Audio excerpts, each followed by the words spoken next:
নমস্কাৰ বন্ধু বান্ধৱীসকল, স্বাগতম জনাইছোঁ মোৰ ইউটিউব চেনেলটোলৈ। বন্ধু বান্ধৱীসকল, আসাম এগ্ৰিকালচাৰ ইউনিভাৰ্চিটি যোৰহাটৰ পৰা নতুনকৈ টোটেল 44টা পদ মুকলি কৰিছে। ইয়াতে 10 পাছৰ পৰা পোষ্ট গ্ৰেজুৱেশ্যনলৈকে সকলোৱে অনলাইন আবেদন কৰিব পাৰিব।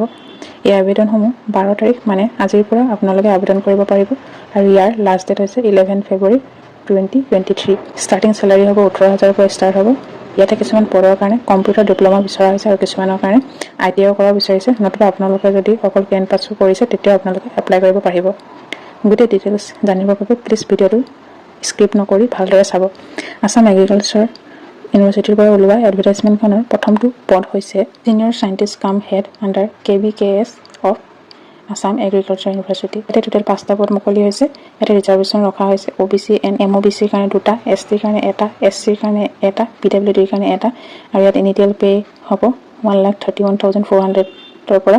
আৰু ইয়াতে এছেঞ্চিয়েল কোৱালিফিকেশ্যন বিচাৰিছে doctor degree in relevant field of agriculture, animal science, fisheries, community science, horticulture, sericulture with 8 years experience in relevant subject. এইটো আচলতে হায়াৰ এডুকেশ্যন কোৱালিফিকেশ্যন বিচাৰিছে। আপোনালোকৰ যদি কাৰোবাৰ আছে আপোনালোকে এপ্লাই কৰিব পাৰিব। আমি এডভাৰটাইজমেণ্টখনৰ ছেকেণ্ড পোষ্টলৈ আগবাঢ়িছোঁ। ইয়াতে ছেকেণ্ড পোষ্টটো হৈছে ছাবজেক্ট মেটাৰ স্পেচিয়েলিষ্ট।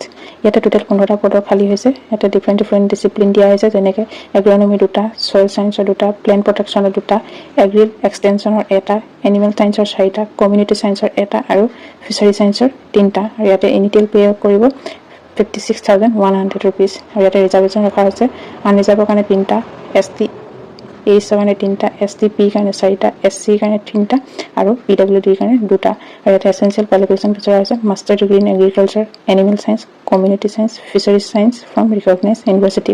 ইয়াতে 3 নম্বৰ পোষ্টটো হৈছে program assistant for lab and technician.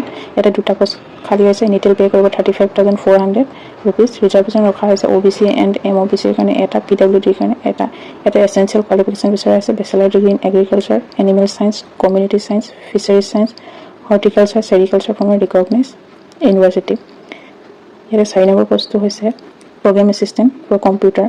ইয়াতে টোটেল 3টা পদ খালী হৈছে। ইয়াত ইনিটিয়েল পে'মেণ্ট কৰিব 35,400 পৰা। আৰু ইয়াতে ৰিজাৰ্ভেশ্যন ৰখা হৈছে ফৰ STP for 1, STHৰ কাৰণে 1টা আৰু PWDৰ কাৰণে 1টা। ইয়াতে এছেঞ্চিয়েল কোৱালিফিকেশ্যন বিচৰা হৈছে bachelor degree in relevant field. আপোনালোকৰ যদি ৰিলেভেণ্ট ডিগ্ৰীটো আছে আপোনালোকে এই পষ্টটোৰ কাৰণে এপ্লাই কৰিব পাৰিব। ইয়াতে 5 নম্বৰ পষ্টটো হৈছে ফাৰ্ম মেনেজাৰ। ইয়াতে টোটেল 3টা পদ খালী হৈ আছে। ইয়াতে ইনিটিয়েল পে কৰিব 35,400 পৰা। আৰু ইয়াতে ৰিজাৰ্ভেশ্যন ৰখা হৈছে ফৰ STPৰ কাৰণে 1টা, STHৰ কাৰণে 1টা আৰু PWDৰ কাৰণে 1টা। আৰু ইয়াতে এছেঞ্চিয়েল কোৱালিফিকেশ্যন বিচৰা হৈছে bachelor degree in agriculture, animal science, fishery science, horticulture, sericulture from recognize university. ইয়াতে 6 নম্বৰ পষ্টটো হৈছে ষ্টেন'গ্ৰাফাৰ গ্ৰেড 3। আৰু ইয়াতে টোটেল 2টা পদ মুকলি হৈ আছে। আৰু ইয়াতে ইনিটিয়েল পে'মেণ্ট কৰিব 25,500 পৰা। ইয়াতে ৰিজাৰ্ভেশ্যন ৰখা হৈছে ফৰ SC এটা পষ্ট আৰু PWDৰ কাৰণে 1টা পষ্ট। ইয়াতে এছেঞ্চিয়েল কোৱালিফিকেশ্যন বিচৰা আছে bachelor degree from recognize university with working knowledge. ইয়াতে বেচেলাৰ ডিগ্ৰী লগতে ৱৰ্কিং নলেজ বিচৰা আছে, লগতে 6 monthৰ ডিপ্ল'মা চাৰ্টিফিকেট এখন বিচাৰিছে কম্পিউটাৰৰ। 8 নম্বৰ পষ্টটো হৈছে ড্ৰাইভাৰ।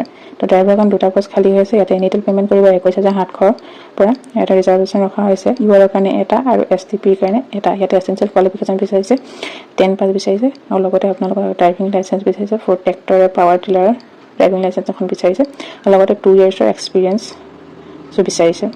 এডভাৰটাইজমেণ্টখনৰ একেবাৰে শেষৰটো পষ্ট হৈছে ছাপৰ্টিং ষ্টাফ গ্ৰেড 1ৰ। ইয়াতে টোটেল 12টা পষ্ট খালী হৈ আছে। আৰু ইয়াতে ইনিটিয়েল পে'মেণ্ট কৰিব 18,000 টকা।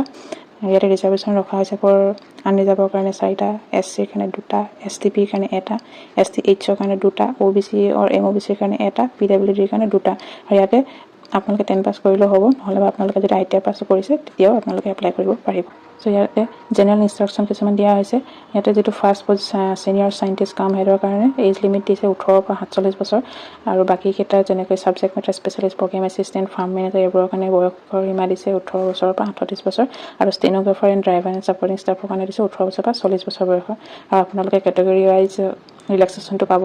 কৈছে The candidate who are permanent resident of Assam should only apply for category of post nong 1. তো এইটোত কৈছে কি আপোনালোকে 1 নম্বৰ পোষ্টৰ বাহিৰে বাকী যিমানকেইটা পোষ্ট আছে সেইকেইটাত এপ্লাই কৰিবৰ কাৰণে আপোনালোকে পাৰ্মানেণ্ট ৰেচিডেণ্ট হ'ব লাগিব আছামৰ।